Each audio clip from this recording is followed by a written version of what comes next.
For 2 minutes. Thank you. In 1990, our schools became gun-free school zones. And on September 6, 1990, when I was 16 years old, my high school went on lockdown because one of the students at my school brought 3 guns to school in a duffel bag on the school bus, brought the guns into our school, and proceeded to take control of our high school.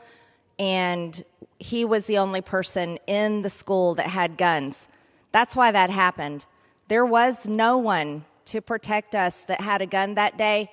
The only person with guns was the very mentally ill, upset teenager who had brought guns to school that day to kill other students.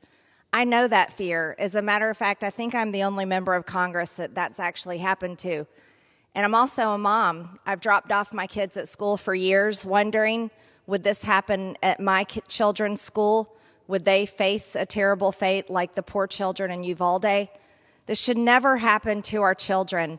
And I can't help but to point out to all of us here, while we're debating how to protect our kids in school and what we're debating about our Second Amendment gun rights, I want to point out that we're all so privileged to be in this building being protected by armed guards with guns who are protecting our lives.